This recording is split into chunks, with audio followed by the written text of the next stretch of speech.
Hey guys, welcome to another Bitter Butter Render Blender tutorial. Now in this tutorial I'll be showing you how to turn any room and literally make it look like you're under the water. I am under the water. So without further ado, make sure to subscribe, hit that like button and the notification button, and let's get on with the video. Okay, so the first part is to actually color grade the footage to actually make it look like water. Okay, over here in After Effects, all I'm gonna do is drag in the original footage. Now as you can see, it's just my toilet and me just scrolling through the video right now. Now all I'm gonna do is add a new adjustment layer, and in the adjustment layer I'm gonna go into the effects and presets and add a curves. With that curves, I'm just gonna apply it to the adjustment layers by drag and dropping. Now the main things that we need to change is obviously blue and green. Now we have to change the red values, but we have to decrease it.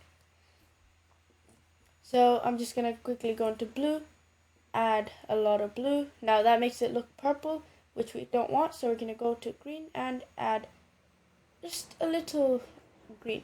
Now that still doesn't look too much of water like, so we're gonna go into the red values and just bring that down. And as you can see, it's starting to look more like water. Now then what we're gonna do is add a tint effect and drag and drop that there, and then with that tint we're gonna move it down to a more blue value and add it there. Now that is way too much. We need to tone it down by, let's say, 20%, just like so. In fact, you can even go a little lower, such as 15. It all depends on your scene and how you like it. Okay, now we need to add a vignette. Now the reason we're adding a vignette is to just drag your attention to the middle of the scene. So we're just gonna search up a vignette or vignette. So we can drag and drop the CC vignette. Now with that, we don't need it to be that much. You can just tune it down probably until 30. As you can see, the difference with that and with it's just slightly there. Okay, so now on to part 2. And in this part, I'll be showing you how to make the water look all wavy, because water moves around and isn't usually stationary. Okay, so over here in After Effects, I've got my scene. Now what we're going to be doing is first adding a CC radial fast blur to create that hazy effect. But before we do that, we need to 3D track our scene just so it looks more realistic. So to do that, we can search up a 3D camera track. And then from that, we can apply it to the original video. And now this will take a little while depending on your PC specs and its performance capabilities. So just give it some time. One eternity later. Okay, finally, now it's been tracked. But before we move on to doing anything, let's just create a ground plane and origin so that we don't get messed up with the track. So what I'm going to do is just drag around, or just draw around a few selected points where I want to add the actual ground plane and origin to. Once I've selected that, I can click set ground plane and origin and create solid and camera. And as you can see, it's created a orange solid. Now it's not going to be the same color for you. Okay, so now that we've actually gotten our solid, now we're going to actually add a new adjustment layer to create that hazy effect. You can click on adjustment layer. Now we don't want it to be above the track solid and the camera. Instead, we want it to be below it, just like so. And then on that, we can add a radial fast blur, or the original name CC radial fast blur, and just apply it to that certain layer. As you can see, it's actually coming straight from the middle, which we don't want. Instead, we want it to come from the original light source. To do that, you can just scrub through the timeline, and since you find the light source, you can actually click on the layer or the effect and just move it to where it's coming from. So somewhere around there. As you can see, this amount is way too much. Now if you like it, you can keep it at that, but I prefer to decrease it to probably a value of 14, just like so. Now that creates a hazy effect. But now what we need to do is actually create a virtual light, so that when we add the 3D layers, the 3D layers will actually get lit. To do that, we're going to add a new light, just like that. and make sure it's a point light, and you can click OK. Okay, so now that we've gotten that, make sure that the light is actually above all layers, including the 3D tracker camera. What we're going to be doing is just messing around and trying to place it where the original light source was. So for me, I can move it back somewhat like that and move it up. Now you just kind of want to mess around until you find the right place. Now you can tell what's the right place is when that solid you've created actually starts turning into its original color and not just black.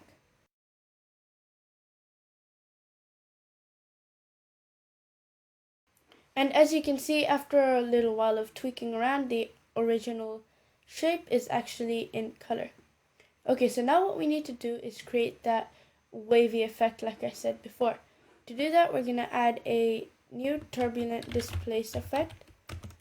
But before we do that, we actually need to create a adjustment layer. Now that adjustment layer can be above the point light. And then with that turbulent displace, we're just going to add it over it just like so, and turn down the amount so it doesn't look like a broken piece of glass. So somewhere around 13 should do the job.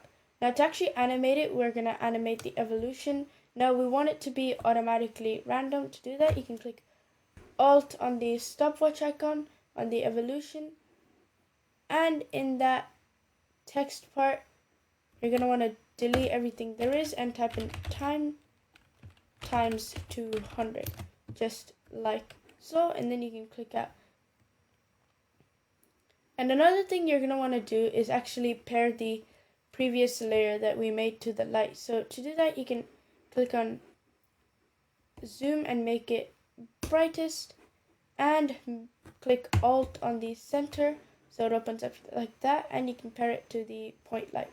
And then with that, you're going to want to do a toComp expression that goes to comp brackets whatever this thing is and 0, 0, 0. And now all this does is it gives the 3D layer a 2D location value, just like that. Okay, in part 3, the final part, all we're going to be doing is adding the elements such as the fish and the plants. Okay, so over here in After Effects, I've got my footage all ready. Now for the plants, I'll put a link below. You can go into that website and download them. And for the fish, I'll put a YouTube video link, and you could just use a YT to MP4 or a website like that to download the video. So first I'm going to start adding the fish. To do that, I'm going to click on this adjustment layer, or the actual video itself. Right click, import file, and once I've opened up the Aqua file, I'm just going to go into the template folder, footage, elements, plants, fast, plant 3 is probably the best, and I'm going to click Control A. Now before you click import, make sure to check PNG sequence, or else it will be a horrible mess. And then we're just going to click import, and it'll be like an image sequence. Now before we actually put it into the scene itself, we need to interpolate the footage. To do that, we're just going to click right, interpret footage, main, and make sure that the loop is set to a crazy amount such as 30. Now you don't have to be specific, just make sure it's high enough so it doesn't end in the middle of your scene. And then you can make the frame rate anything you want, just make sure that it's the frame rate of the composition. And click OK. Now all we're going to do is drag and drop this just after the original footage. And the good thing about this is that you don't need to green screen or key anything because it's already a alpha channel. So with that, we're going to click on toggle switch mode until you find these buttons, and you can click on make 3D layer. Once you've done that, you might realize that it disappears. Now it didn't disappear, all it did was just scale down really tiny. To fix that, we're just going to zoom into the object and just rotate it. Just like so. Then what you can do is grab one of the points, hold shift to scale it proportionally, make sure it's big enough, and rotate it. And then just place it wherever you want. Now, one tip I like using is to make sure you rotate them and use other straight lines in your scene as guidelines. For example, this is a straight line. Now the turbulent displace made it look wavy, but it is a straight line. I'm just going to rotate it so that it kind of matches with that scene. Then I can just place it down here.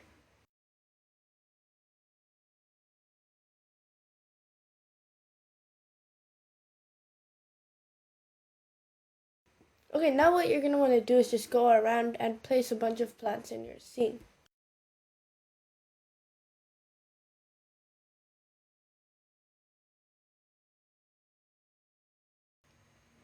Oh yeah, and another thing you can do if you really want is that, let's say you're placing something in a toilet bowl, you can place it where you want and create a mask so it looks like it's actually coming from the toilet bowl.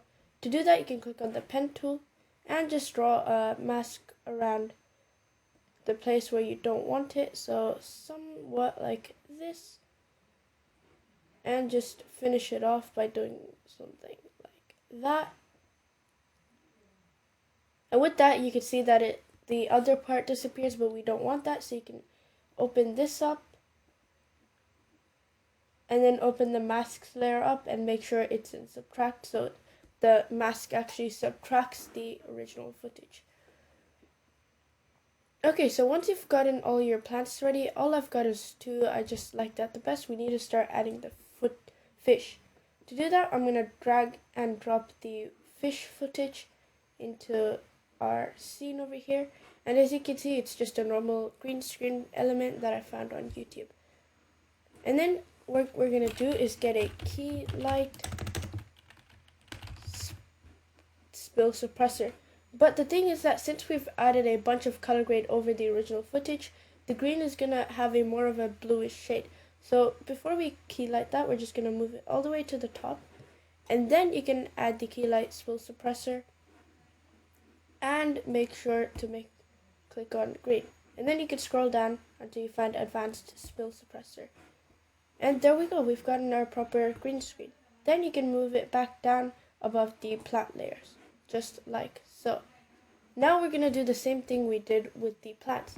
First, make them a 3D layer, zoom in until you find the footage, scale it, rotate it, and place them wherever you want, just like we did with the plants.